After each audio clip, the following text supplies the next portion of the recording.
Well, good morning to the rest of the world for this third lecture series in our New World series lecture. So the first one was on the new mathematics and how it defines the very DNA of God itself.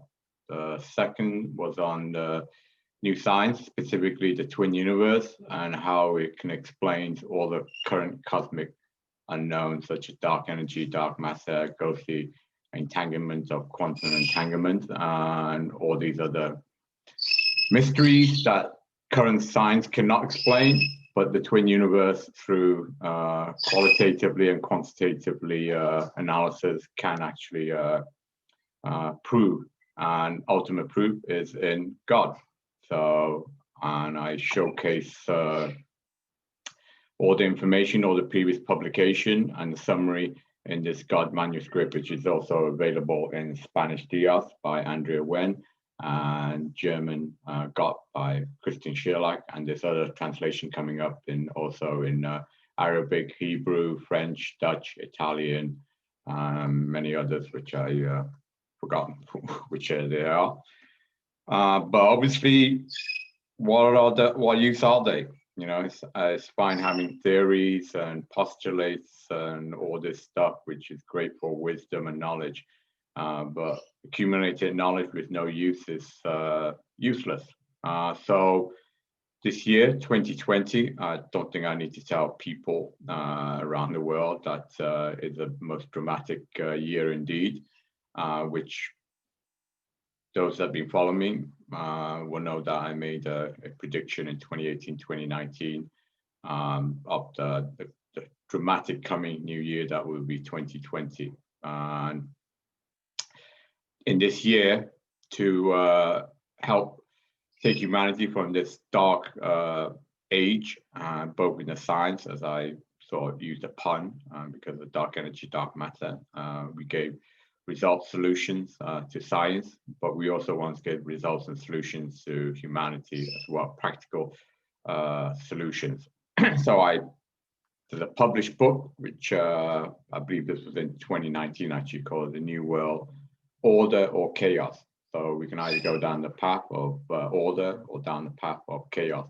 Now, I know there's people that are very controversial, well, you shouldn't use the word New World Order, but why not? It's a very, very practical word. The fact that people abuse it, that is what's wrong. Not the fact that we want a new world, because we all know that the old world is corrupt. It doesn't do what most of us citizens wanted to do. And we most certainly don't want chaos, right? Well, most of us don't want chaos, because chaos leads to anarchy, war, destruction, and order does not. Therefore, I make no bones about using this new world order for what it is. Okay, an order for good.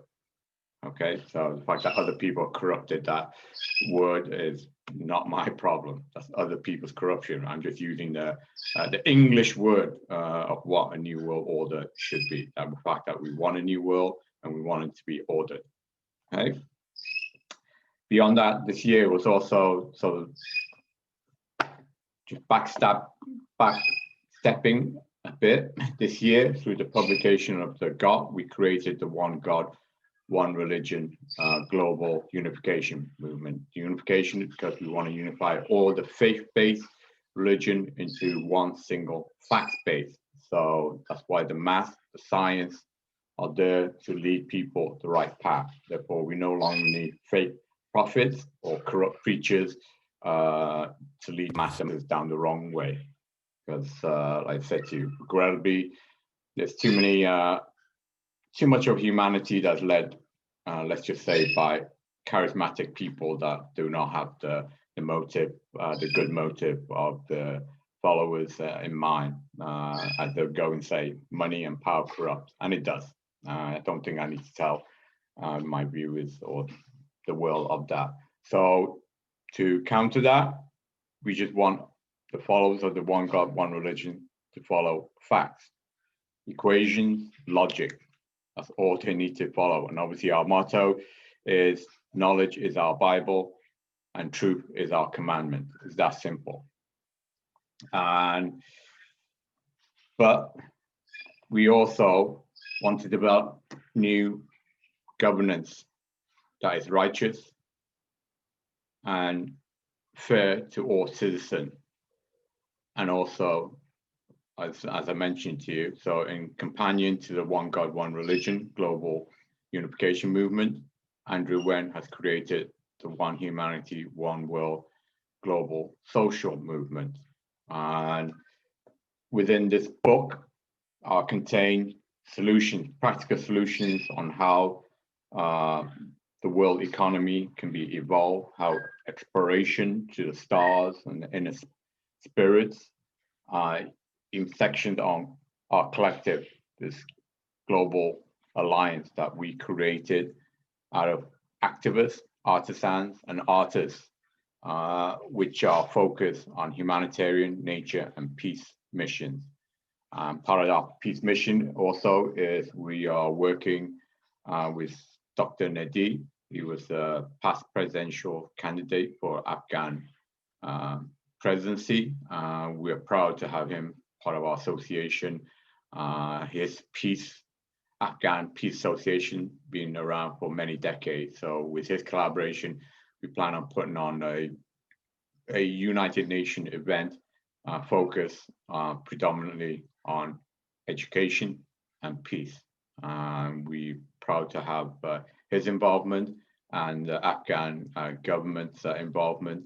And obviously, those that know the history knows the painful years or centuries of warfare in his proud nation. So it's our goal to bring peace to that region of the world as well. So again, we want to put our statements, we want to put our activism into practical use that will be of great benefit to humanity. And that's why I call this third lecture, Thanksgiving for the coming new world order from chaos. So this is Thanksgiving here, obviously in America. Thanksgiving is celebrated around the world in many nations. The past is obviously associated with the Harvest Festival. So for here in America, we celebrate our Thanksgiving on the each third week of Thursday of November. So this is our Thanksgiving week. So I just wanted to take this opportunity to not lose that significance that, obviously the Thanksgiving was to a pilgrim to the resources that nature gave them when they landed on this New England. And we must also continue to realize the fragility of our world and why nature is also very important to us, that, we cannot just rape and steal the resources and expect Mother Earth to have a limitless supply to us forever. We must be careful how we treat our planet as well. And that's obviously of importance, but also our own interaction with each other. And I'm going to bring up one reason why I am not posting this live to Facebook, because Facebook banned me for 24 hours. Why did it ban me? Well, because there was a racist person who made a comment on one of my posting, on my Thanksgiving posting. I don't mind naming him because he put it out public. Is Stephen Andrews made a ching chong, which, as those that know, is a very, very racist remark towards Asian. But guess what? Facebook did not delete his comment, nor did they ban him. But on the other hand, when I responded and I called this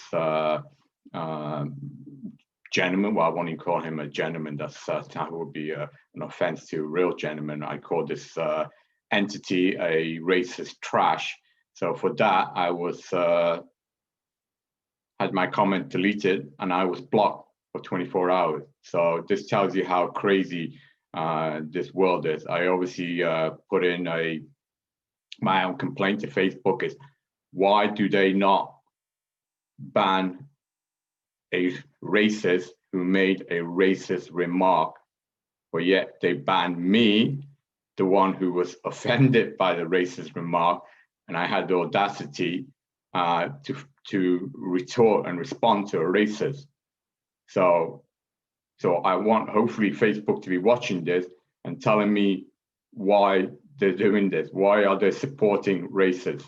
Okay, and those that have followed my activism on all the social media channels, how anti bigotry I am.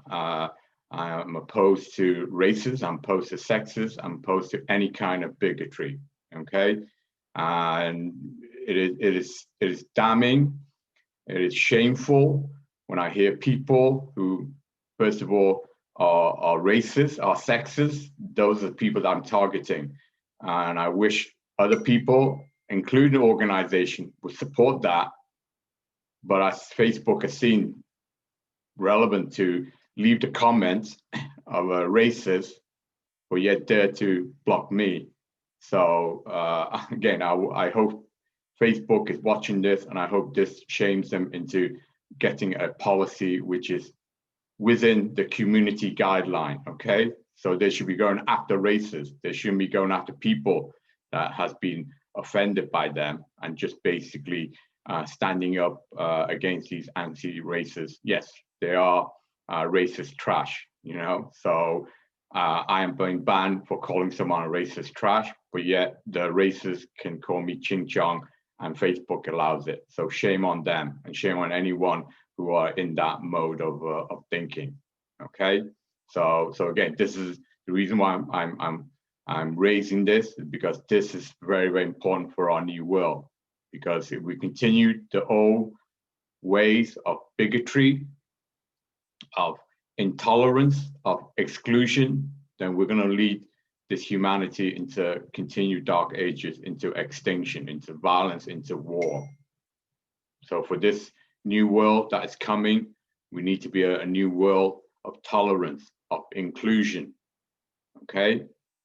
Yes, we need to be exclusion for the evil ones, for the racist ones, for the bigoted ones, yet they need to be excluded. So I won't claim it's total inclusion. Inclusion for the good ones, for the wise ones. For the good ones and the wise ones will eventually explore the outer stars and the inner spirit. And we will leave behind those racist, sexist, bigoted, ignorant humans here on Earth, along with the other wild beasts where they belong. Okay? So that's my emphasis in that. So maybe it's fortuitous that this event happened so that I can raise it in public and shame those people that needs to be shamed, okay? And hopefully the majority of humanity will wake up and realize that those are disgusting behavior and they need to stand up, okay? Regrettably, again, in this humanity, the extremists, the one that screams the loudest and act the most violent are the ones that typically take action, but they are the minority.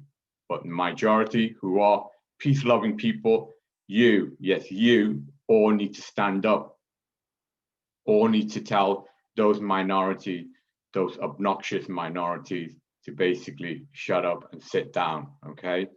All right, so we all need to move forward together into this new world order.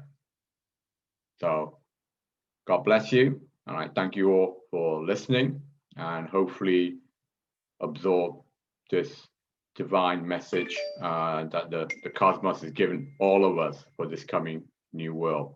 So we have to work together if we are to survive together. Amen.